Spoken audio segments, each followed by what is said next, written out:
আসসালামু দর্শক, আমরা আবার আসলাম আমার আপুকে নিয়ে। আপু কিছু কথা বলো, আপু কিছু কথা বলে। ভালো আছেন ভাইয়া? হ্যাঁ, ভালো আছে। আপনাদের এখানে আসি তো অনেক দিন ধরে, আর আপনাদের ভিডিও আমি কন্টিনিউ দেখতে থাকি, আমার কাছে অনেক ভালো লাগে। কিন্তু আমার ছোটবেলা থেকে একটা আশা যে আমি মাদ্রাসার লাইনে পড়াশোনা করব। যাক, আলহামদুলিল্লাহ আমার আব্বু আম্মু পড়াইছে। আর আমি চাই যে আমি যাকে বিয়ে করব সে 5 ওয়াক্ত নামাজ পড়বে, রোজা রাখবে, ইমানের সাথে চলবে, আমাকে পর্দার সাথে রাখবে।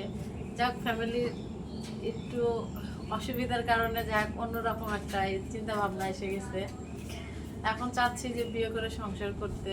ফ্যামিলি থেকেও বলতেছে যে বিয়ে করার জন্য, বিয়ে করে সংসার করার জন্য। তা আমি চাই যে এমন একটা ছেলে যে নামাজ কালাম করবে, আমাকে দেখাশোনা করবে, পর্দার সাথে রাখবে, এমন ছেলে চাচ্ছি।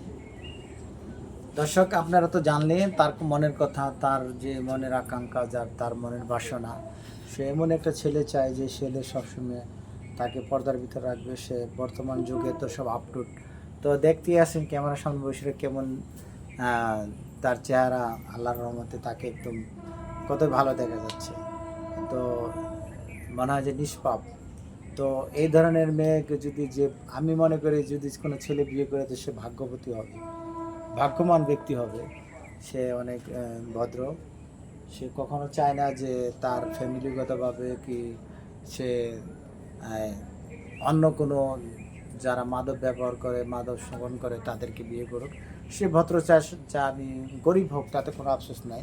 কিন্তু তাদের একটাই কথা যে ভদ্র হতে হবে, যে আমাকে সবসময় কাছে রাখবে, আমাকে সব সম্মান দেবে, আমি তাকে দিব, আমার মা বাবা আছে তাকে সম্মান দিব। জাস্ট এটাই চাইতেছে। তো আপনি আর কিছু বলেন। আমি এতটুকু বলবো যে কারো যদি আমার ভালো লেগে থাকে যে না, এই মেয়েটাকে বিয়ে করবো, পদের সাথে রাখবো, নামাজ কালাম পড়বে, আমিও চাই সেরকম একটা ফরজগার ছেলে, 5 ওয়াক্ত নামাজ পড়বে, রোজা রাখবে, ইমানের পথে চলবে, কোনো নেশাপানি করবে না। আমি এমন ছেলের সাথে সংসার করতে চাচ্ছি। তারপর উপর আল্লাহর ইচ্ছা, দেখা যাক কি হয়। দর্শক, আপনারা তো বুঝলেনই তার মনের কথা, তার মনের চিন্তা ধারণা। তো আপনারা সবসময় জেনে থাকেন যে আমরা যে ভিডিওগুলি ছাড়ি, ভিডিওগুলির ভিতরে নাম্বার দেওয়া থাকে। তো নাম্বার দেওয়া থাকে এই জন্য যে যোগাযোগ করার জন্য।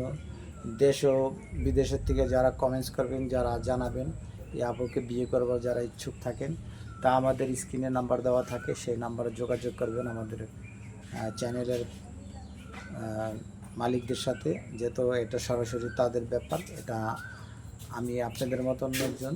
কিন্তু আমার কথা এটা যে আমরা সবসময় চাই যে ভালোভাবে ভালো কাজ করার জন্য, ভালো করার জন্য। তো এখন আমার আপু কিছু বলবো। আমি তো বলছি, আবার নতুন করে কি বলবো, যা আমার ভিডিও যদি কারোর কাছে ভালো লেগে থাকে তো অবশ্যই ভাইয়াদের সাথে যোগাযোগ করবেন। ভাইয়াদের সাথে যোগাযোগ করলে আমার সাথে যোগাযোগ করতে পারবেন। আর বোঝেনি তো যে এই যুগের মেয়েরা এখনো পর্যন্ত ঘরে বাবা মা রাখছে, বিয়ে দিবে। আমি চাচ্ছি যে একটা ভালো মনের মানুষকে বিয়ে করতে, যে সবসময় আমাকে বুঝবে, জানবে, এই আর কি, আর কিছু না। দর্শক, আমি যে স্ক্রিনের নাম্বারটা আছে সেই নাম্বারে যোগাযোগ করবেন আমাদের সাথে। আমাদের এই কন্টেন্টগুলি আমরা বানাই যারা গরিব অসহায় আছে তাদের জন্য এই চ্যানেলটা। আর আমরা সবসময় বলে থাকি যে যারা অসহায়, যারা তাদের জন্য আমরা কাজ করি। আর আজকে আমরা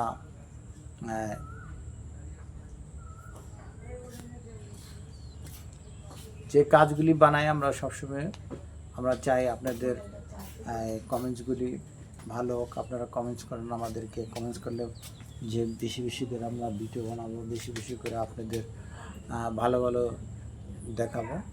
যেমন আমাদের চ্যানেলটাই শুধু মেয়েদের জন্য, যে মেয়েরা যেখানে অসহায় মেয়ে, যেখানে অসহায় লোক আছে সেখানে আমরা থাকি। আমরা অসহায়দের নিয়ে কাজ করি, যারা বলতে পারে না, সমাজের মাঝখানে অনেক কথা বলতে পারে না, তাদেরকে নিয়ে আমরা কাজ করি যেন সমাজের কিছু চিত্র আমরা তুলে ধরি। তো যাই হোক দর্শক, আপনারা অনেক কথা বললাম, আবার কথা শুনলেন। তো আমাদের স্ক্রিনের নাম্বার দেওয়া আছে, যার ভালো লাগে আমাদের সাথে যোগাযোগ করবেন। আজকে এখানে বিদায় নিচ্ছি। আসসালামু আলাইকুম।